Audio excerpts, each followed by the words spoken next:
All right, another episode of Conversate After Dark. Tay, what's up with you? Everything's good with me. What's going on with you? It's all good, it's all good. Tell people they can find us. You can find us at Conversate After Dark everywhere. And if you'd like to be a guest on the show or you have a topic you want us to cover, you can reach us at cvadthepodcast@gmail.com. That's right. Hit us up. You got a steamy story you want to tell. You guys any critiques, any compliments, send them our way. You can also go to our website, www.conversateafterdark.com, and listen to previous episodes. Check us out. So Tay, Yes. started off like we always started off. All right. Let's go with stream personal questions. Okay.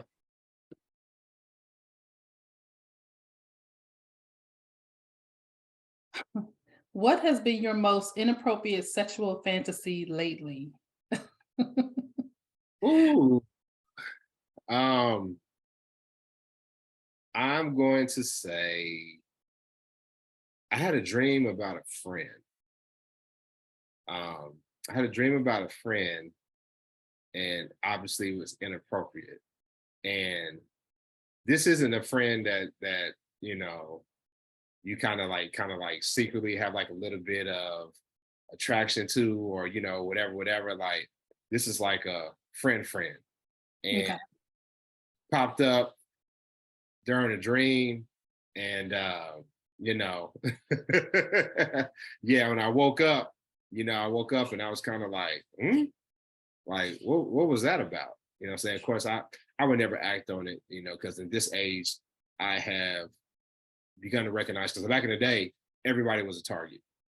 I was like, I ain't got no little friends, I ain't got no little sisters. Anybody could get it. But then I started realizing like how foul that is.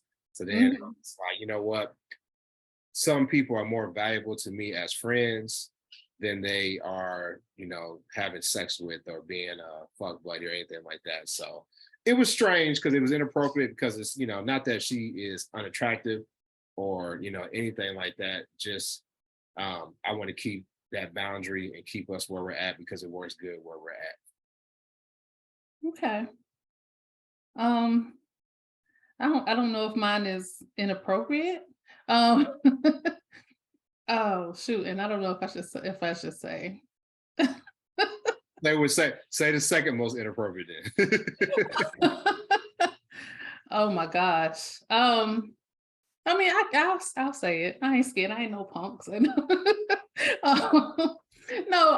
it's not anything like deep. It's just that it's kind of like you said, it's the person who the fantasy was about. I was hanging out with somebody recently, and the boundaries are set, and my mind, starts to wander because we have been there before. So, but the boundary to not go there, has been set. So. See, my thing is, like, with this particular person, it's never been anything like that, right? Not even close, not even like kind of innocent flirting, nothing at all. So for that to happen, it's kind of like, yo, where did that come from, right? But if y'all had did it in the past before, is that really inappropriate? Yes, for me it is. Oh no.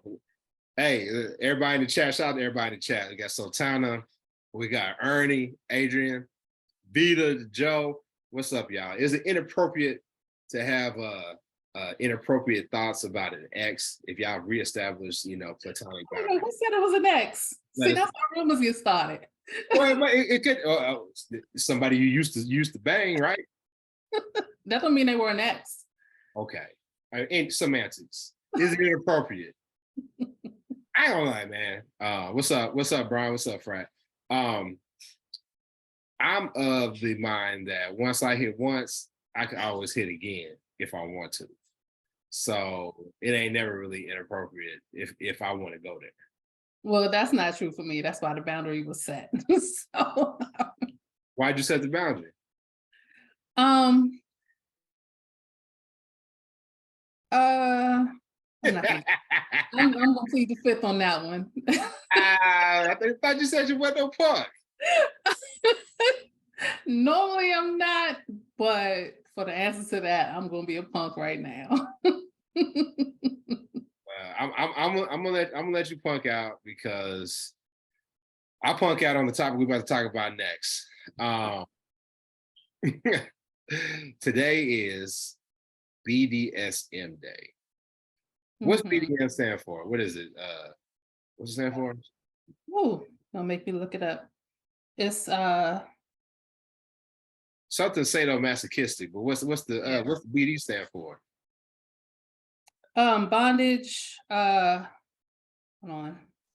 Let me get so I can get the We got actual we got a sex show and we don't know what BDSM stands for. because it's not one of my it's not one of my Thanks. yes. Yeah, but today is BDSM Day. Uh, Right. so I was shocked.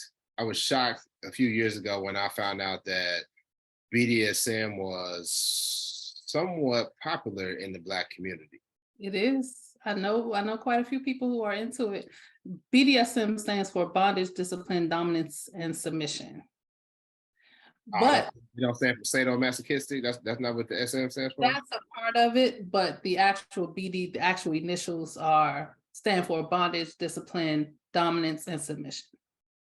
Uh, yeah, you might be right, Vita. We might be too vanilla. But So do you know why today, well, it'll be after the today's date will be passed by the time this airs, but do right. you know why 724 was chosen?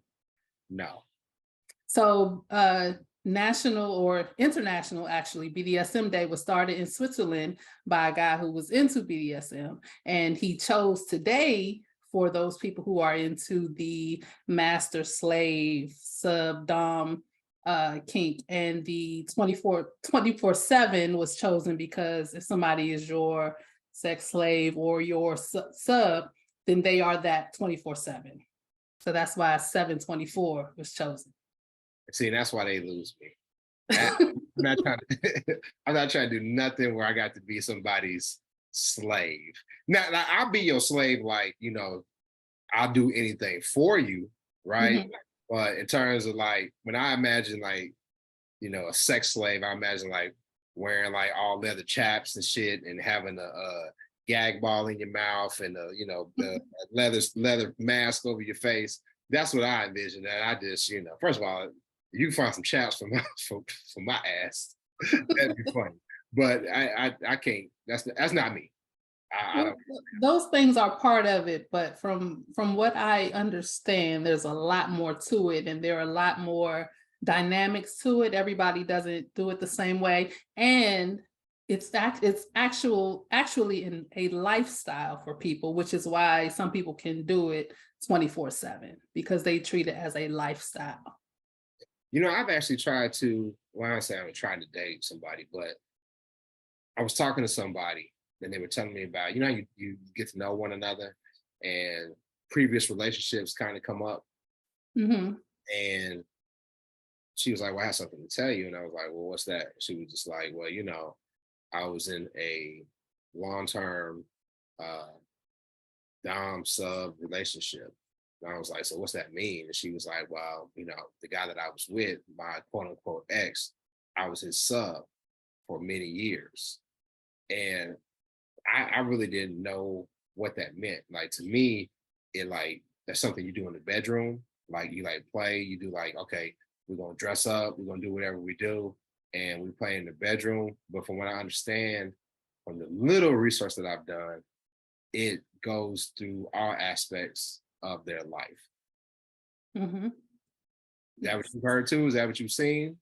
That's what I've seen. That's what I've heard. There are some people who only participate in it during those nighttime activities or daytime, whenever you choose to do them. But then there are other people who actually, like I said, it's a lifestyle for them. So they actually do it. It's something that they practice at all times. Have you ever tried to say? No, I've tried aspects of it, but to full on go into the lifestyle is not something that I've done. Hmm. There's I don't know if I talked about this on. No, matter of fact, I know I have. I've had my reservations about it, right? Just because I am.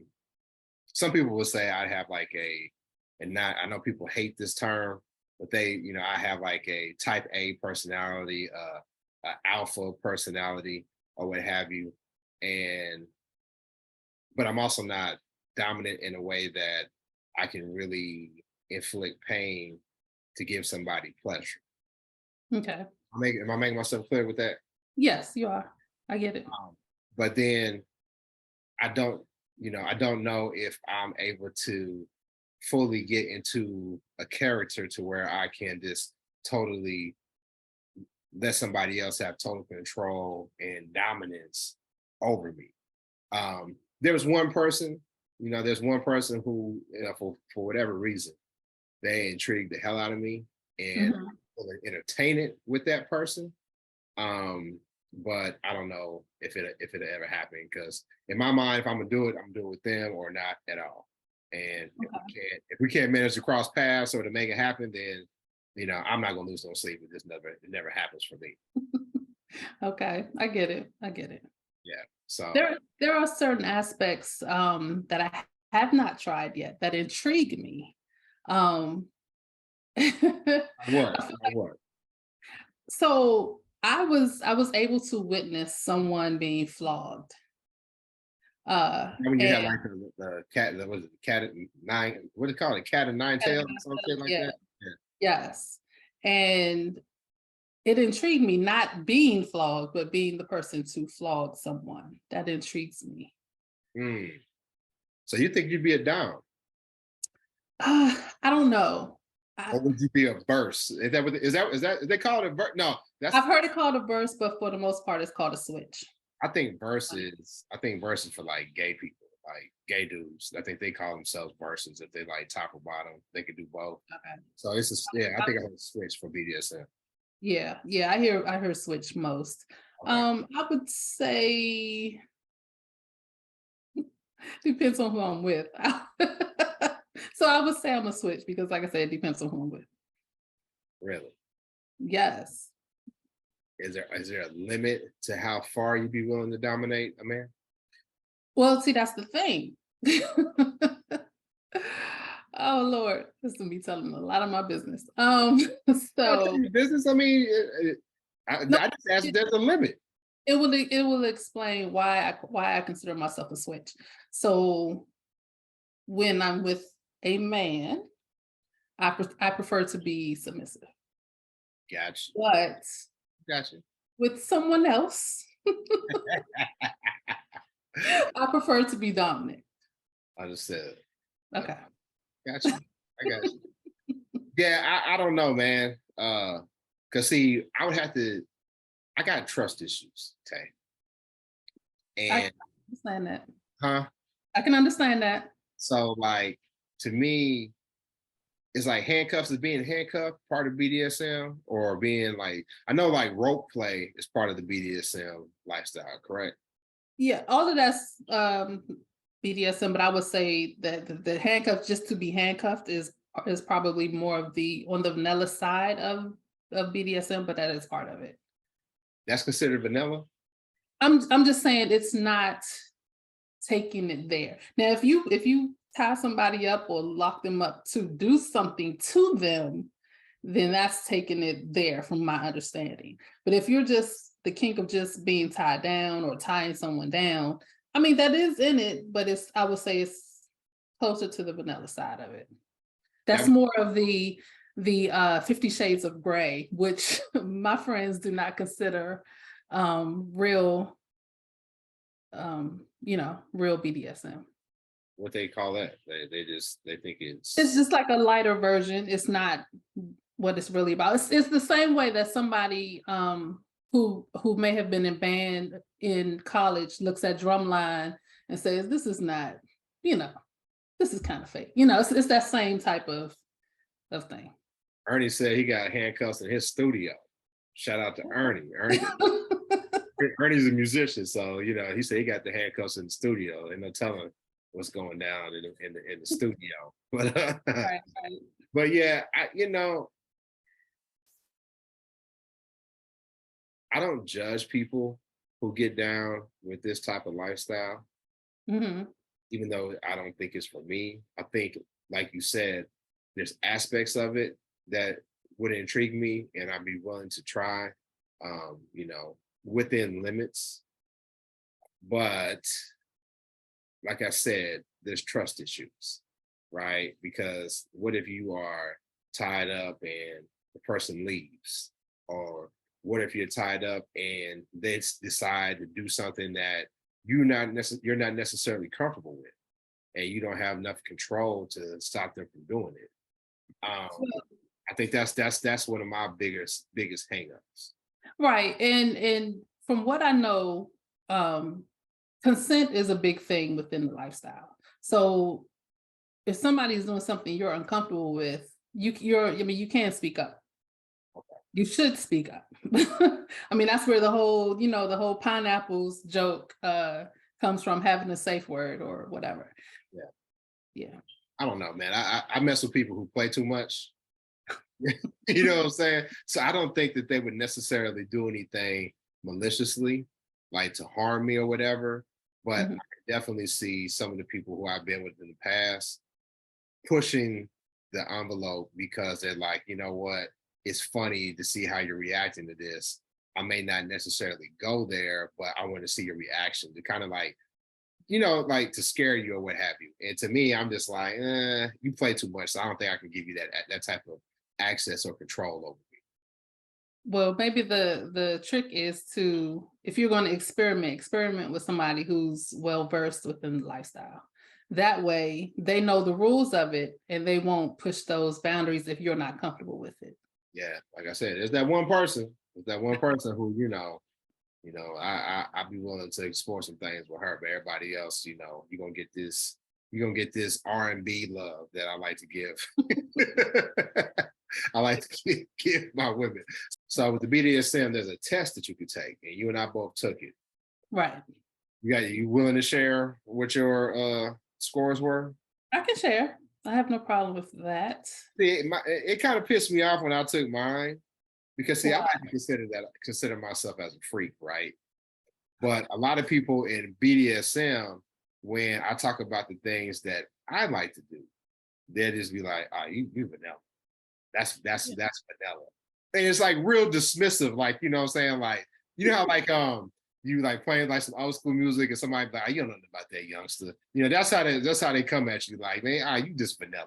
So, and the test actually showed that I might be a little vanilla when it comes Uh-huh. to BDSM.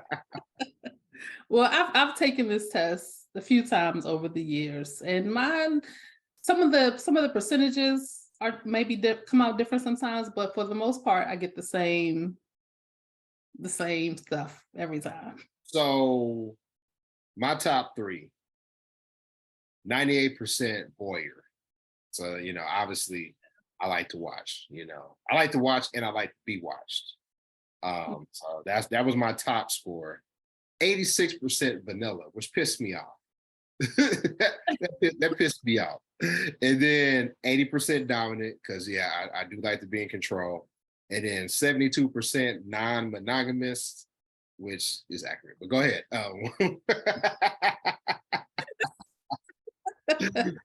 Yeah, I tried to skip right past that non-monogamy part, but go ahead. I got it. What was your Um, so I'll give my top five. top five? Okay. Um, so 93% voyeur, which I already know. That's my number one thing. 82% experimentalist, Really? because I'll try anything once. Okay. Just to say I did it. And just to see if I might like it. Okay. 71% switch. But this is interesting. I also got 71% submissive, Really? which is interesting. And 67% non-monogamous, which Okay. I It's okay. We got it. We got it right. So Sharia asked, "Where's the link to the test?" Alicia said that she'd like to retake the test, and she also said, "I think most black men think they're Rick James super freak when in reality they aren't." Alicia, why are you talking so loud? I think that is true. The test is bdsmtest.org. Yeah, If any, bdsmtest.org. Tay put it in the chat. Well, I mean, freaky is relative, right? exactly. So I think BDSM is like, and Sharia said it in the chat, it's a whole nother category. Right. It's a whole nother category. So if you take that out of the equation, then I may be more freaky than a whole lot of other men. We talked about my perspective on monogamy. Mhm. Me and Tay and I both talked about some of the places that we've gone where you can voyeur and participate with others. So I would think that when you compare me to people who aren't in the BDSM world, I would probably be considered somewhat freaky. Right. So Tana said the test might be culturally biased just in case she's not happy with her score. Aren't they all culturally biased? Yes. And I do believe this test was created by people other than us. It was definitely created by, it was definitely created by the whites for real, for real. Because one thing that kept coming up was and this is something I can't fool with. So we talked about like the slave part, right? I don't like the slave part, but I'd be cool being a love slave. There's an old song, right, by Sam Cooke, and Lou Rawls sings the background. There's a part where he says, "Baby, I'll always be your slave." So in terms of like serving my woman, doing anything for my woman, I could wrap my mind around that. But that, I talked about it, the leather and the gag ball and all that other shit. I don't think I could do all that. But there was a couple questions that kept coming up. And, this is like one of those certain, you take certain surveys and they'll ask a question, but they'll ask it in a different way. You're like, damn, didn't I just answer this? But they just kind of changed a few of the words. And they kept talking about that mommy daddy shit. Like, do you like to play a child? Do you like to act like you're a child? You like to act like you're a parent? That right there, I can't get with it all. I get it. I get it. Yeah. Because to me, there's some things that you can't really transition into like back in the day, people used to say like, oh, well, if a man likes to do anal, then he's gay. Hmm.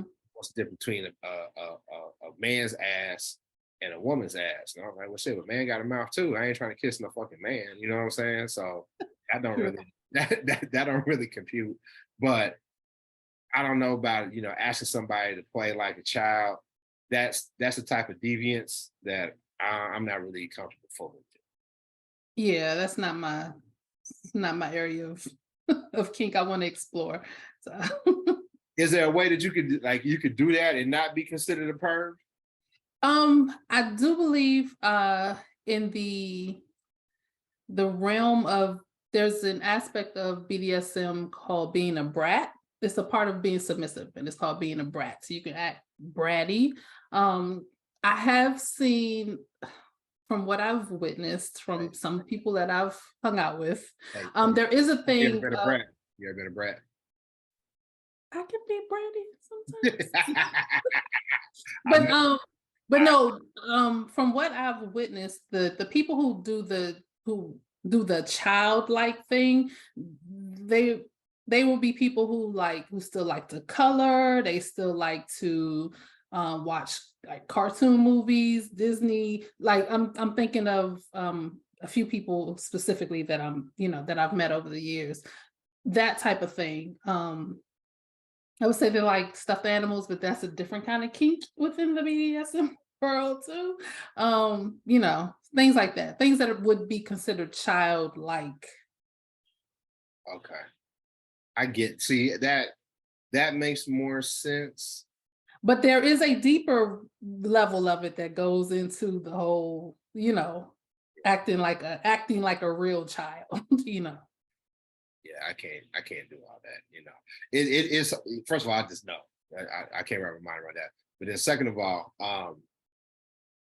the pain aspect, like I just I don't like pain, and I had a chick that I was fooling around with, and she liked to pinch nipples, and I hate that shit. Like I don't want to like have pain while I'm trying to do my do.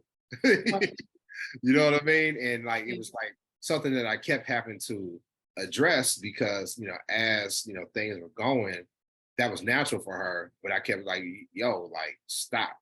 So I'm not really understanding how the pain piece turns into pleasure. Do you? For me, it doesn't, but I shoot.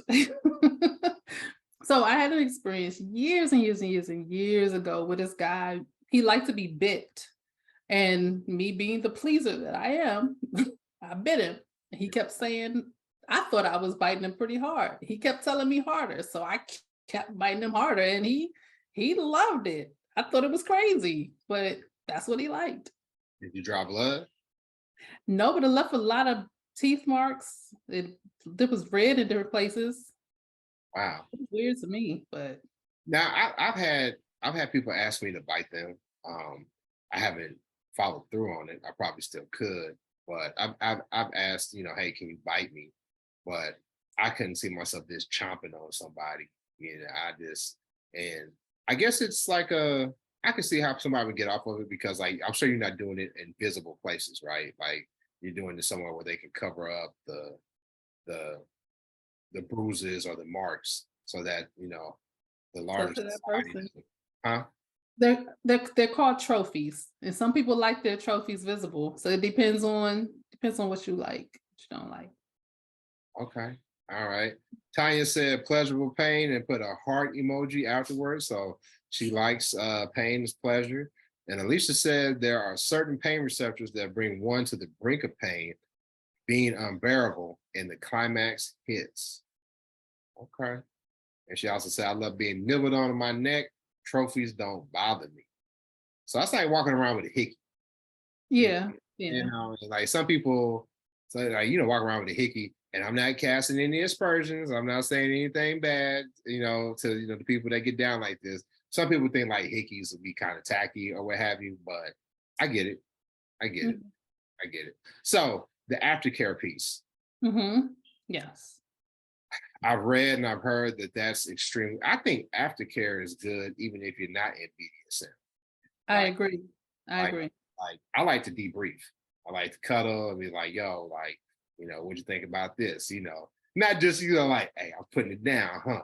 You like that, huh? Not just like that, but I like to, talk and kind of, hey, how'd you like this? How'd you like that? Or you was really getting down when you was doing this right there. That's a big piece for me. It's sort of like bonding with a person I have some level of care for. If it's not somebody that, we really on that level, probably not going to do that. It maybe be more so small talk. But I think aftercare should be something that everybody should do. But I understand in the BDSM world, it's extremely important.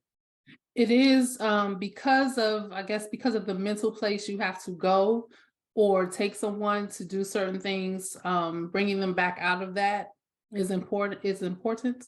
But that was another thing that intrigued me when I saw the flogging demonstration. Was a demonstration? They were actually did it. Was the care she took afterwards, the rubbing, of the area, the whispering, the sweet nothings and, in the girl's ear, things like that. All of that was intriguing to me. Hmm, okay. Alicia says she likes to wash her partner afterwards. Gotcha. Gotcha. I don't know. I think for me, just focus on my spot. You know, everybody got a spot, right? That's I, true. That's I, true. and I think my erogenous zones are probably fairly common for most people. And I don't have a problem with like, yo, kiss right here, lick right here, whatever. Um, can that be a part of BDSM? Or is that going more back into the, non-BDSM world? I think that would be in both because yeah, because you want to learn your partner's you want to learn everything about your partner when it comes to their sexual likes and dislikes. So erogenous zones would definitely flow between both worlds. You got any weird erogenous zones, Tay? Weird.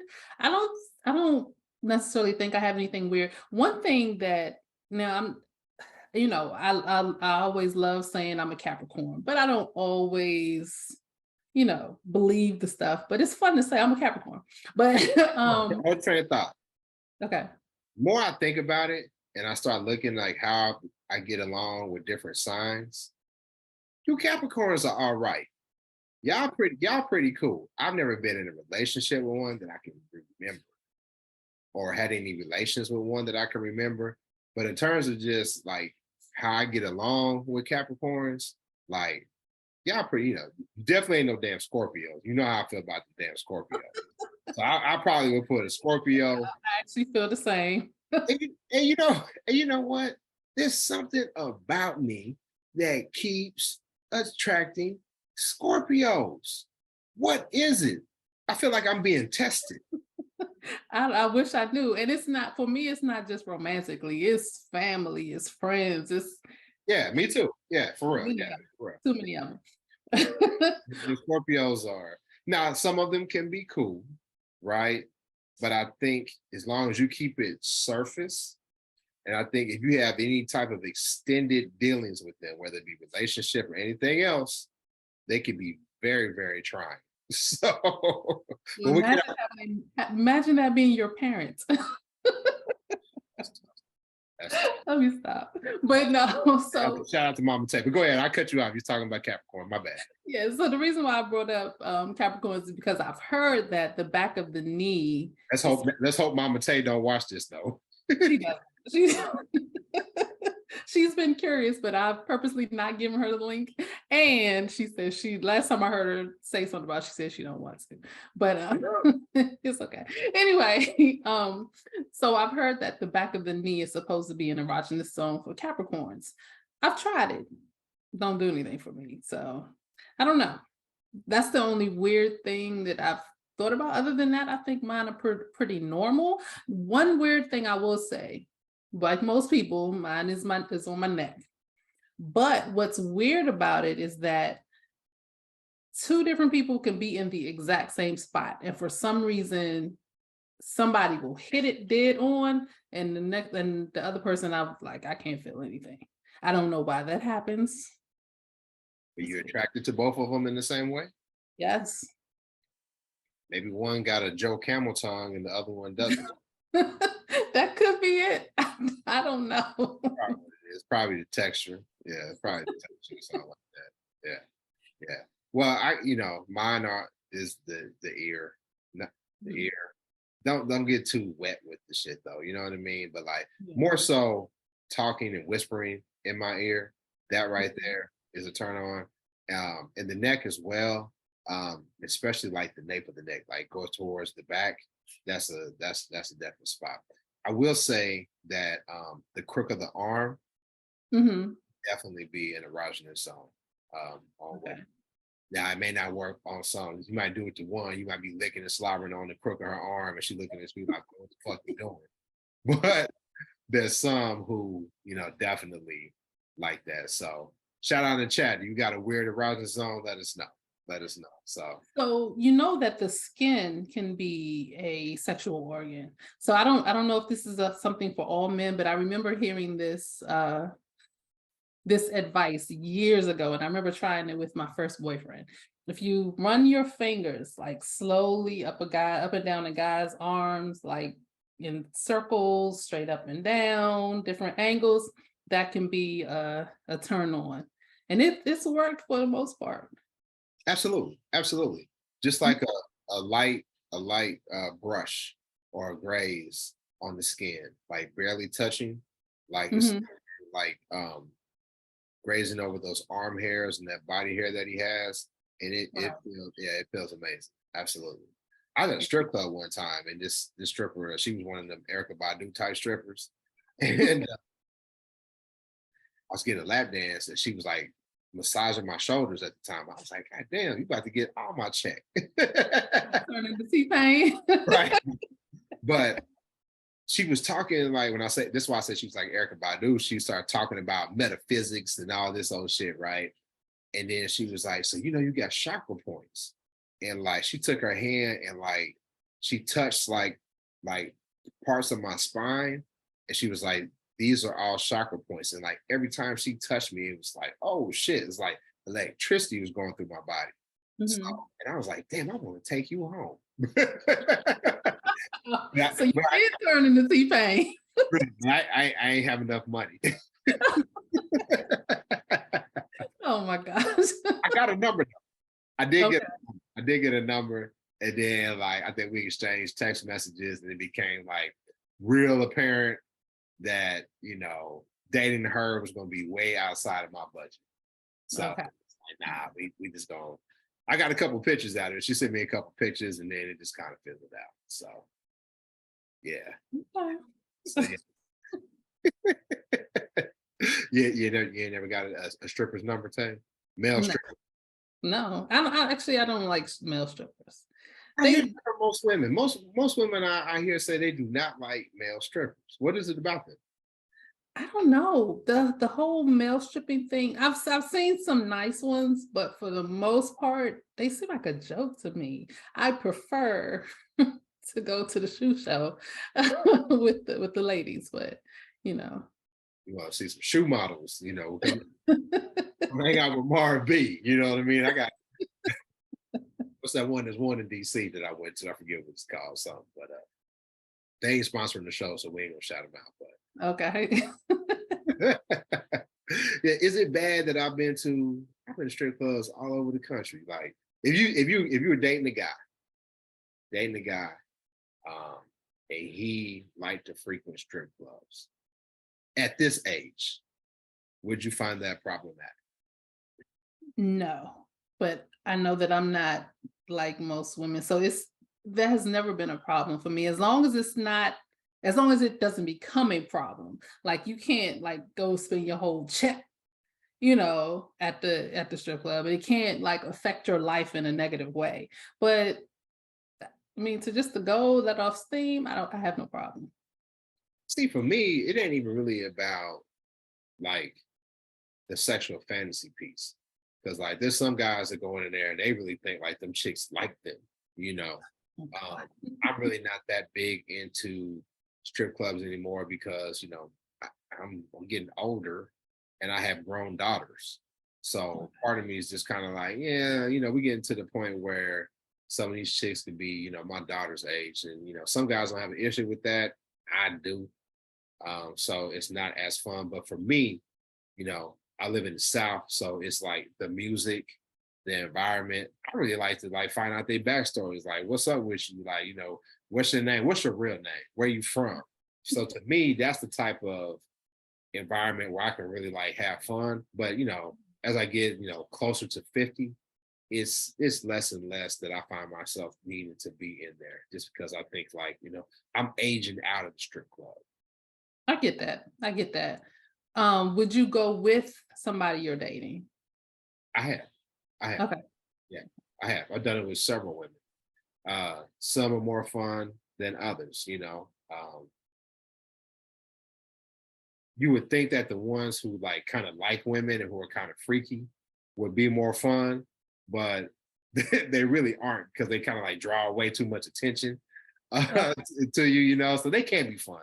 Let me not just stereotype, but I'd much rather go with somebody who is more laid back.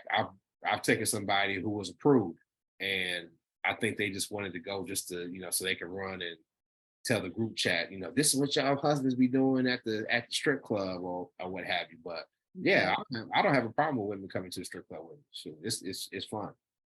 Okay. Yeah, yeah. You want to take me to the strip club when I come out your way in a couple weeks?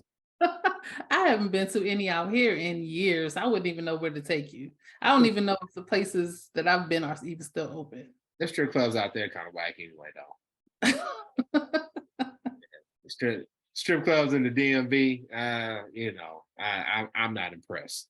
You got to go to the South. You got to go Yeah. to the Bible Belt for the good strip clubs. I mean, I will say the best one I went to was in Atlanta. I have to say.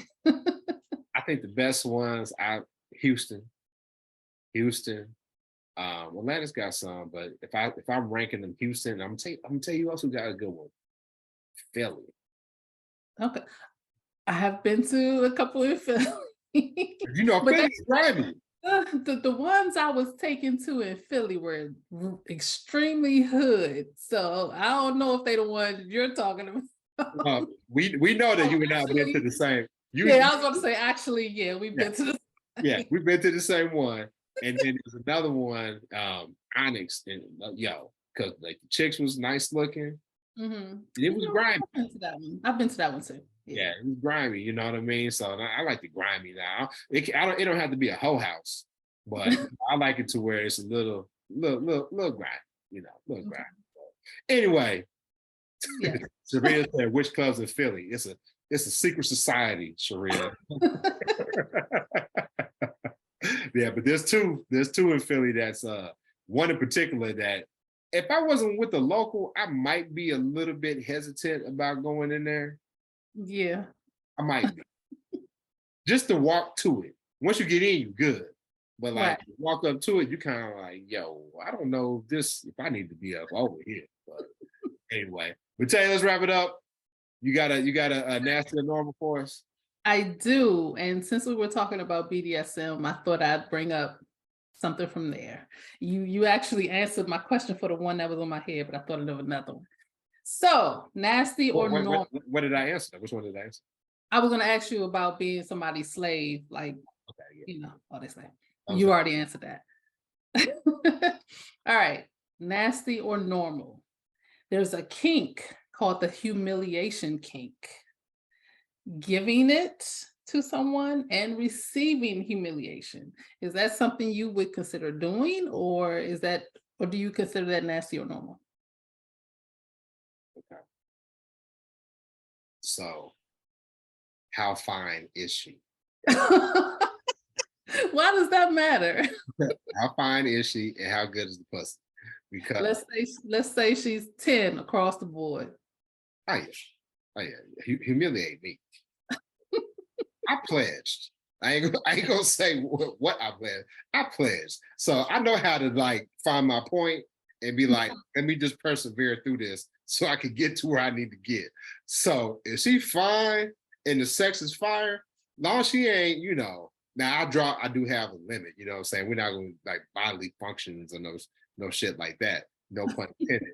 But if you do like humiliation and you ain't humiliating me out in public in front of my friends and everybody else, oh yeah, let's go ahead and do it. Yeah, for sure. Okay. What about you? Now, could I do it? I probably couldn't because I'm a softie. I couldn't see doing that to my baby. You know what I'm saying? I couldn't even see doing that to like a chick that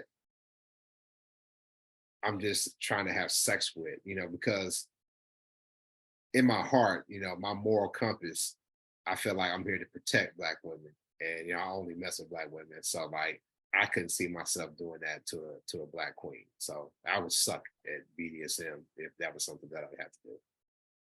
Okay. I get it. Um, I won't say it's normal, but in my 20s, a good place, nasty bitch, might turn me on a little bit more. I So don't know if the humiliation, you cool with that? like I said, in my 20s, I don't know about now. It's been a long time since that's happened. So, but back then, Somebody put in the chat that you got $high wigs now. You can't be fucking them up. don't put my business out there in the street. My bad. No, but seriously, I think we probably need to get an expert or somebody who actually lives the BDSM life as a guest. Yeah. So instead of us guessing on what things mean, we can get somebody to actually tell us.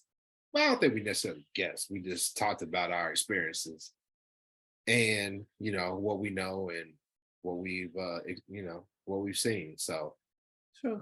Beatrice said, I make them all call me nasty bitch. And it must be normal for me. So she's down with the humiliation. Well, there you go. I had a chick tell me that she was like, you know what, I'd be cool if you call me a bitch while I was going down on you. And I was like, word? She was like, yeah, I'd be cool with it.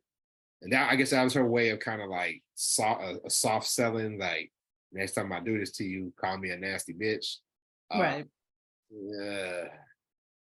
I don't know. I think I would need to get in character. I think that's probably like the biggest part is probably being able to get in character and go through what you got to go through and then, make it happen. Rachel Put says, that gentleman switch off. yeah, yeah. She said she loves it when she's giving head to be called a nasty bitch. Ooh, okay. Yeah, we need to get you on the show, Levitra, because clearly you a live wire. But anyway, tell that one threw me off. Tell them where they can find us. You can find us at Conversate After Dark everywhere. And if you would like to be a guest on the show, even if you want to be anonymous, or you have a topic you want us to cover, you want us to read a story, you want us some advice, maybe, you can reach us at cvadthepodcast@gmail.com. Make sure you like this video, share it, and subscribe. Right, and go to our website, www.conversateafterdark.com. We'll holler at you next time. Peace. Bye.